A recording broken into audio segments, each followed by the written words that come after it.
Amados hermanos, Dios les bendiga y les guarde. Sea la paz del Señor en cada uno de ustedes. Estamos pues en este día de ayuno, comenzando el día uno de los 21 días de ayuno que el Señor ha demandado que hagamos durante este primer mes del año 2023. Vamos pues a dar inicio a este tiempo en el cual el Señor habla a nuestras vidas y el Señor sea ministrando a cada uno de ustedes.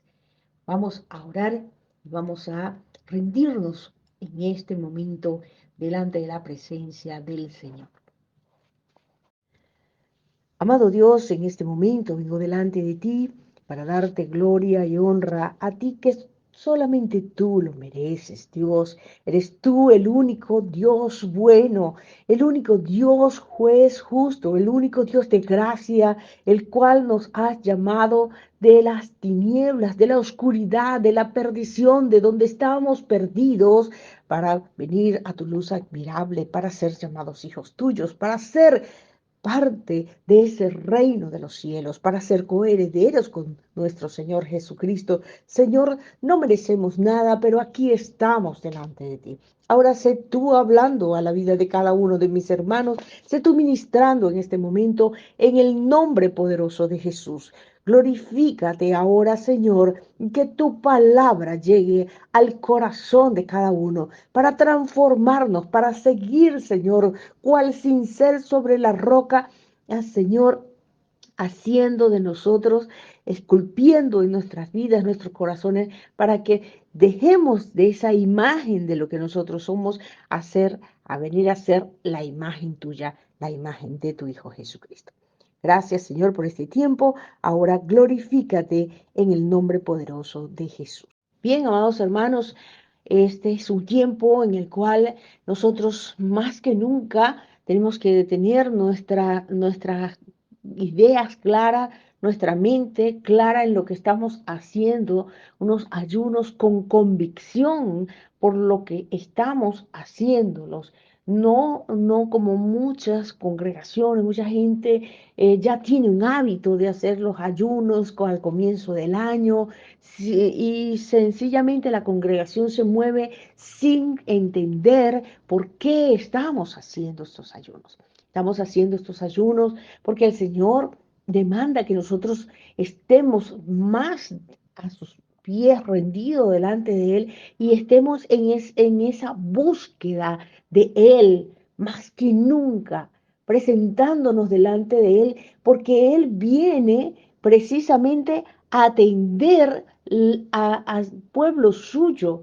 Ha puesto su mirada en nosotros, en usted y en mí, en la iglesia que le invoca real, que le invoca de veras, que lo busca, que está en esa necesidad de estar dentro de Él y entender que Él está dentro de nosotros.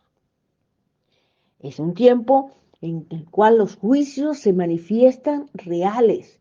Y les invito a que los que no han tenido la oportunidad de leer el mensaje que motiva estos días de ayuno, estos 21 días de ayuno, lo lean y lo entiendan, le pidan al Señor entendimiento, ¿verdad?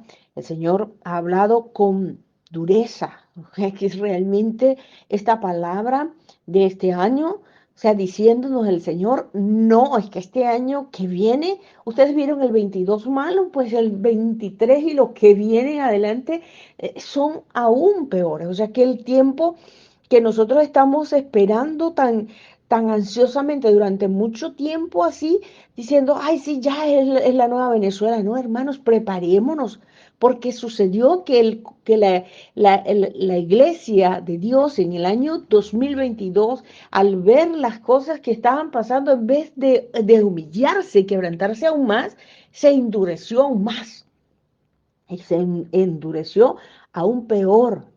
Y entonces el Señor dice que viene en contra de ella con una mano muy dura y se va a escuchar por todas partes, o sea, por aquí, por allá, que el Señor no va a acabar a unos cristianos, sino congregaciones enteras, como nosotros pudimos ver que sucedió en el año 22, pero que se va a acentuar en los próximos tiempos. No obstante, el Señor me mostraba esa burbuja, unas burbujas, eran muchas burbujas que eran transparentes, pero que tenían, alumbraban, de alguna manera emanaban luz.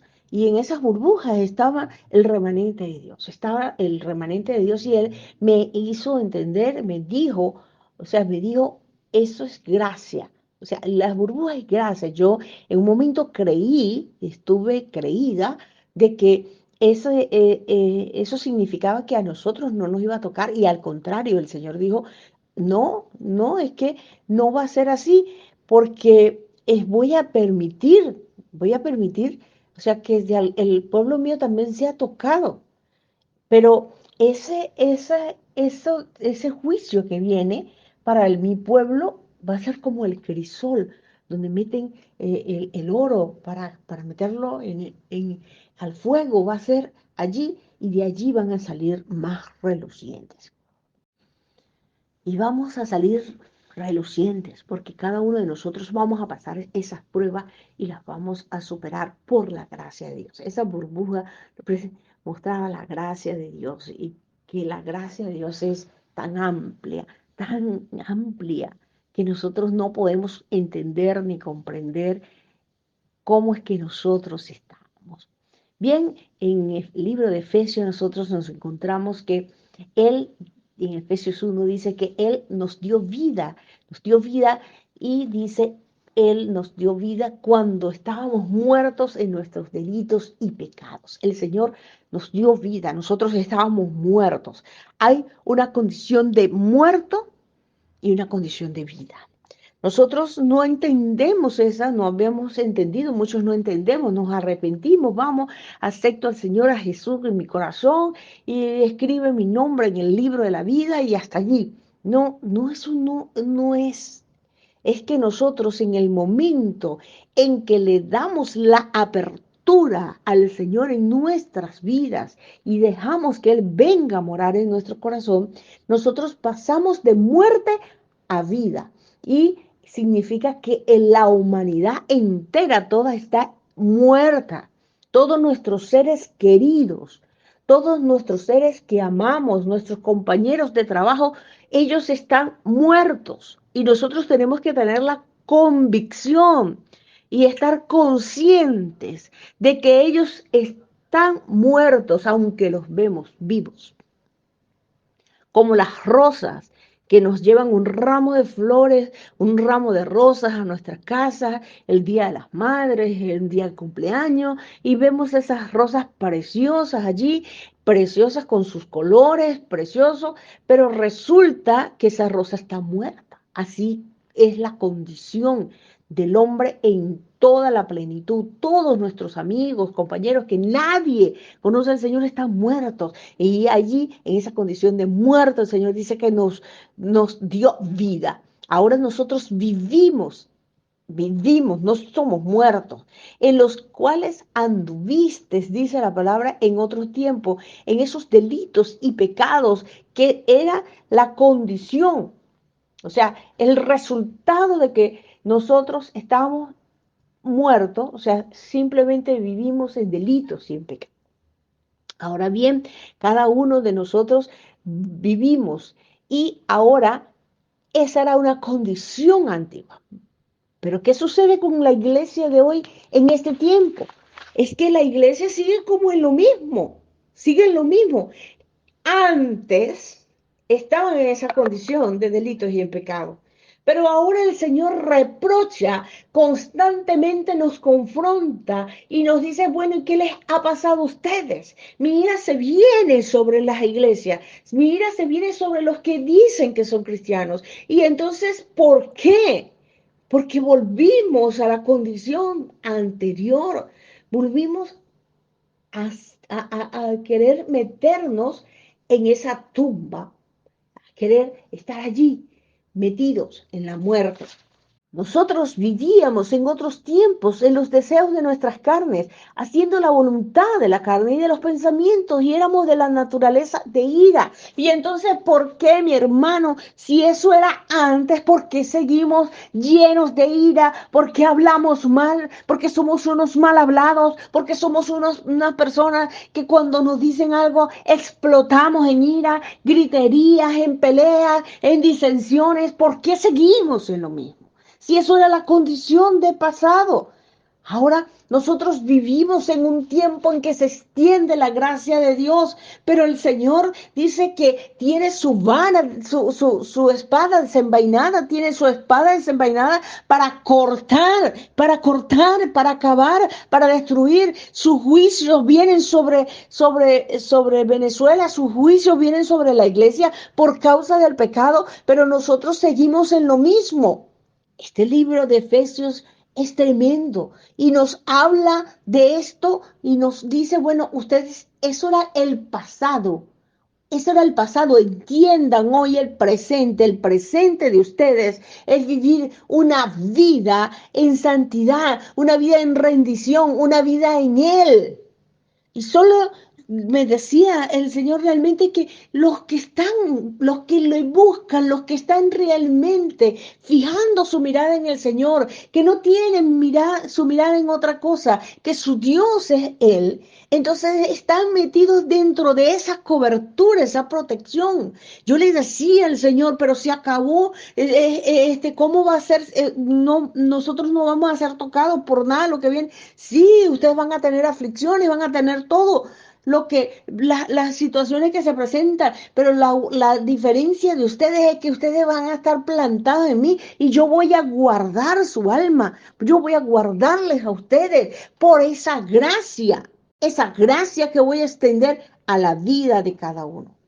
Lo que pasa es que la mayoría de las personas, de los cristianos, de todas las iglesias, desconoce lo que es la gracia de Dios, desconoce lo que es la gracia del Señor que va juntamente con la justicia de Dios. La gracia y la justicia son parte de lo que Él es. No podemos separar justicia de gracia y no podemos poner gracia sin justicia, porque si no nos vamos a volver como en aquellos tiempos cuando puro Dios es amor, amor, amor, amor, amor, y ya no hablamos del infierno. No, sino que Dios es amor, pero también es fuego consumidor. Dios es amor y Él es ese amor lo manifiesta en su gracia hacia nosotros, que a la vez esa gracia se manifiesta, valga la redundancia, se manifiesta en misericordias y favores. Los favores son la protección,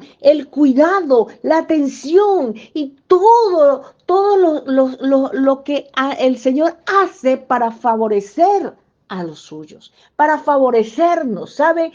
Cuando nosotros tenemos a varias personas, varios personas que están allí y tenemos algo que de alguna manera es algo que nos agrada, que queremos, nosotros no saludamos a todo el mundo, saludamos a las personas que son especiales para nosotros y le damos esos favores. Todos los días el Señor nos da favores, nos favorece con cosas en función de otras personas que no tienen el deleite en el Señor y como ellos no se deleitan en Él, el Señor, entonces pues sencillamente los deja tranquilos. Pero los que se deleitan en Él, el Señor dice que los corona de favores. Así el Señor corona a sus hijos de favores. Y en estos tiempos terribles que se vienen sobre el país, sobre las naciones del mundo, el Señor va a favorecer a su pueblo y por eso el Señor nos mete en una burbuja, nos va a favorecer. No es que no vamos a pasar por las aflicciones, sí vamos a pasar por las aflicciones, sí vamos a pasar por los momentos difíciles, sí va a salir bastante lágrimas de nosotros, sí es cierto que vamos a pasar por eso, pero Él va a favorecernos y de alguna u otra manera en todo momento nuestra alma va a estar guardada en Él. Y él ve que viene la luz de situaciones terribles y de alguna manera él siempre nos va a mostrar la salida, nos va a mostrar salida y nos va a enseñar cómo salir de esa situación porque nosotros no vamos a estar en angustia, no vamos a estar en desesperación, vamos a estar aplomados en él y en ese aplomamiento en él, entonces el Señor ve en nosotros la confianza que tenemos en él y él nos corona de favor. Su gracia también se manifiesta en la misericordia y esa misericordia es la que Él quiere que también sea una característica en la vida de nosotros. Porque nosotros queremos que Dios tenga misericordia de nosotros, pero nosotros no queremos tener misericordia de los que nos hacen daño. Nosotros no queremos tener misericordia de los que se metieron con nosotros. Sí, Dios es un Dios de misericordia, pero Él quiere que tú y yo nos parezcamos a Él. ¿Qué es la misericordia? Pues hacer con esa persona algo que no se merece. Nosotros vamos a atender a esa persona, vamos a ayudar a esa persona, vamos a cubrir lo que esa persona nos hizo, la falta que esa persona nos hizo, aunque esa persona no se lo merezca, que él merezca que sea, lo desmiembren, que lo maten, que le hagan por lo malo que se portó con nosotros, pero nosotros como somos hijos de Dios, porque nos parecemos a Él, porque ya no somos una gente muerta sin sentimientos espirituales. Esos sentimientos espirituales son los sentimientos que caracterizan que Dios vive en nosotros, porque nosotros sentimos como Él siente. ¿Recuerdan ustedes aquel canto que decía, ayúdame a mirar con tus ojos? Yo quiero sentir con tu corazón. ¿Se acuerdan de ese canto?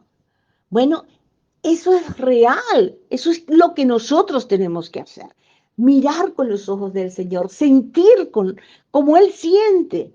Pero ¿cómo vamos a sentir como Él siente si Él no está operando en nuestras vidas? Y aquí nuestro hermano Pablo hablándole a la gente de Efesios, de los Efesios, allá en Éfesos, ¿verdad? Le estaba diciendo, mire, ustedes antes eran una cosa, ahora ustedes son otra cosa. Antes ustedes hacían la voluntad de su carne. Antes ustedes, cualquier persona que se metían con ustedes salían agresivos, venían con sus rabias, venían con sus resentimientos, con su amargura. Ustedes le daban rienda suelta a todo eso. Ustedes, eso era antes.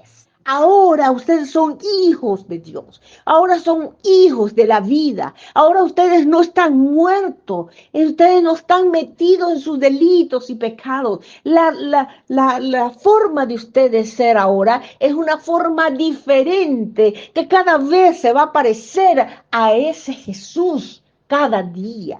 Y cuando ustedes se meten en Él y viven con Él y sus pensamientos y su voluntad la someten a la voluntad del Señor y ustedes ya de esa forma no volverán a ser hijos de ira, porque ustedes no son hijos de ira, porque Dios no es ira. O sea, si es ira, cuando Él derrama su ira, pero es una ira santa, no es la ira diabólica.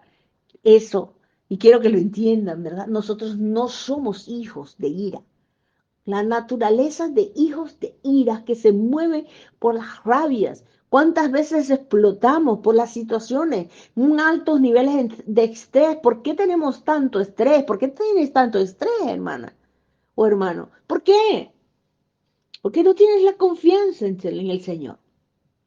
Ahora, Dios que es rico en misericordia, esa misericordia en darnos todos los días lo que nos merecemos, en extender esa misericordia cada mañana, entonces esa misericordia se manifiesta con su gran amor con que nos amó, aún estando nosotros muertos en pecado. Nos dio vida juntamente con Cristo, porque por gracia soy salvo, dice la palabra.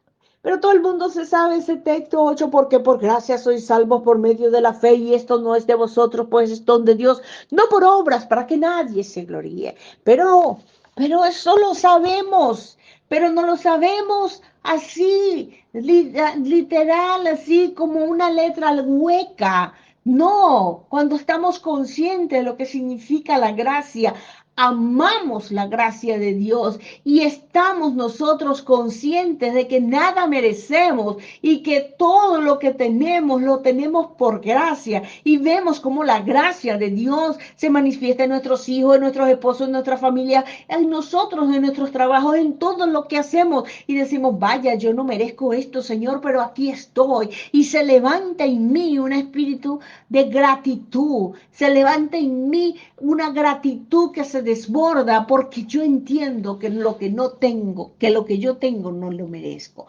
Entonces, por gracia soy salvo, yo soy salvo, pero tenemos en poca esa salvación, nos importa un bledo, casi siempre nos olvidamos que somos salvos y vivimos afanados cualquier otra cosa, nos olvidamos de eso, no por obras y empezamos a trabajar y cuando nos vemos trabajando y haciendo fuerza, hermano, cuando nosotros hacemos mucha fuerza en el ministerio, cuando usted como pastor, como ministro, hace fuerza en el ministerio y está luchando y luchando y haciendo fuerza y tratando de acomodar aquí y allá, usted ya no está haciendo las cosas por esa gratitud, por ese amor al Señor, sino que usted está haciendo esas cosas por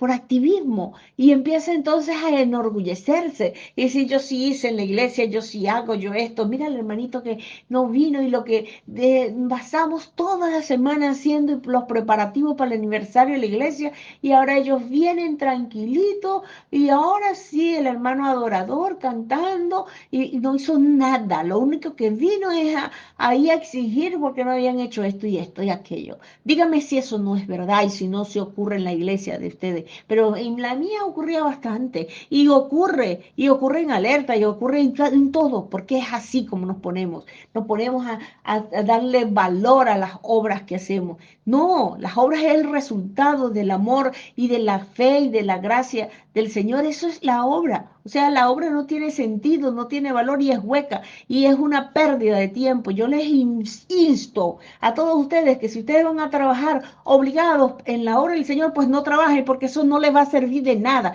Cuando llegue ese tiempo allí y saquen los libros y saquen todas las obras y el Señor venga con todos los galardones, usted va a salir raspado y no va a tener nada. Porque hizo un montón de obras, se cansó, se puso afanado, agobiado y todo un montón de cosas y habló del hermano y habló del otro y empezó a meter el otro y empezó a sentir, decir que el otro dijo esto, que el otro dijo aquello. Hermano, arrepiéntete, porque no te va a servir de nada eso, no sirve de nada las obras. Así que este es el tiempo y es el momento en que nos arrepintamos y que cada uno de nosotros nos volvamos al Señor. Amados, no por obra, para que nadie se gloríe. Nosotros somos hechura de nuestro Señor, creados en Cristo Jesús. Somos creados, tenemos un molde. El Señor quiere que nosotros nos parezcamos a Él y trata de que nosotros cada día nos vayamos formando y se vaya tallando el rostro del Señor en nuestras vidas, porque nosotros somos hechos en Cristo Jesús y tenemos un propósito. ¿Ve? El propósito es las buenas obras. Parece una contradicción. Dice que no es por obra para que nadie se gloríe. No, no somos salvos por las obras que hacemos. ¿Ok? Pero las obras son el resultado de que Dios habita en nosotros y de que Él gobierna nuestras vidas y de que su amor está en nosotros y de que su gozo está en nosotros y de que su paz está en nosotros. Entonces el resultado de que todo eso está en nosotros y está en nuestras vidas por la gracia de Dios, entonces se generan las obras. Obras que son efectivas, obras que van al corazón, obras que atienden al hombre afligido, al hombre que está perdido, obras que son de luz para que los que están en oscuridad vengan a esa luz admirable de Cristo. Entonces, fíjense que en las visiones que el Señor me daba sobre estos 21 días estaban esas burbujas y las burbujas en medio de la oscuridad destellaban la luz y esa luz es la luz de Cristo había luz. Nosotros somos hijos de luz, hijos del amor y no hijos de la ira. Es la condición y el carácter, y el Señor transforma el carácter.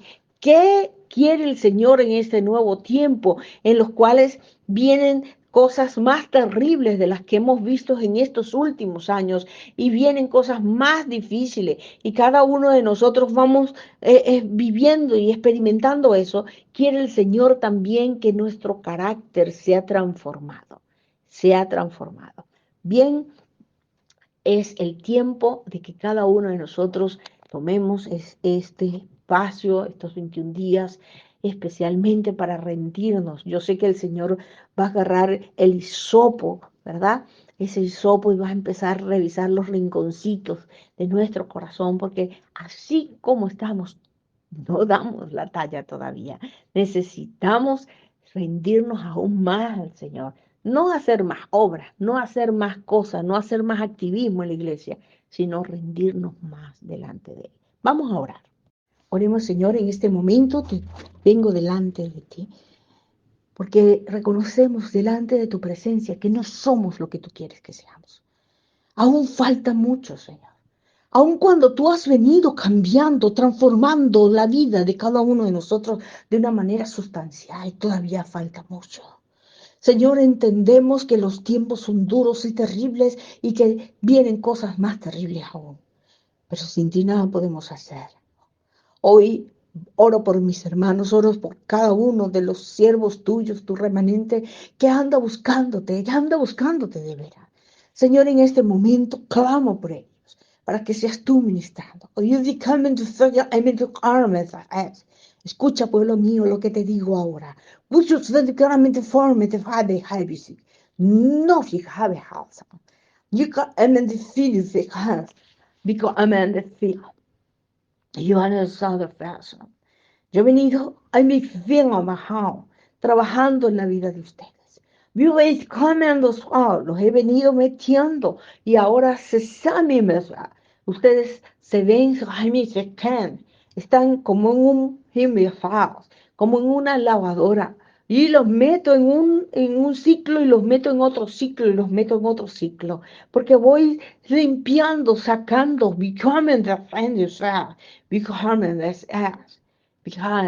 porque quiero que sean ustedes perfeccionados en mi Hijo.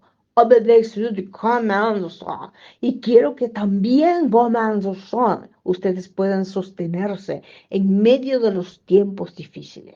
No me caen, ustedes no están parados sobre la arena. No me confíen, ustedes están parados sobre la roca. Esa roca soy yo.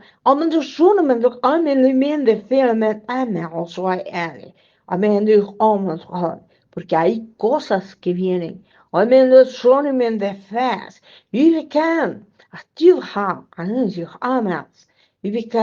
Muchos van a ser afectados de salud.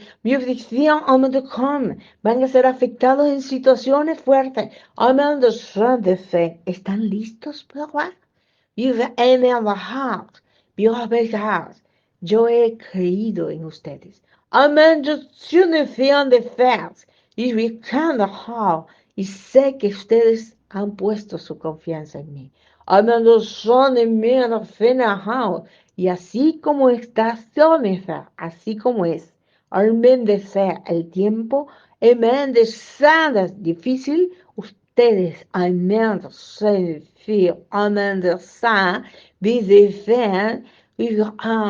saben, yo que sé que del polvo los voy a levantar. Yo deseo que los voy a sacar airoso. Y que aún mi gracia se va a manifestar en ustedes en medio de los momentos difíciles. Y aún en medio de esta tempestad, ustedes también van a ser bendecidos. Amándose conforme a su fe, van a ser bendecidos. Y van a tener cosas que ustedes no imaginaban tener. en estos tiempos. Diga amén de soto amén, porque mi ira se desata contra los malignos. Amén de fin y en esa tempestad, diga amén de sur también afectará a ustedes, pero amén de sos, no para destruirlos, sino para purificarlos, para sacarles brillo, para sacar de ustedes lo mejor. Y y saldrán a mí, airosos en mí. Que Dios les bendiga, amados hermanos, y que la paz del Señor sea con cada uno de ustedes. Un abrazo, les amo mucho.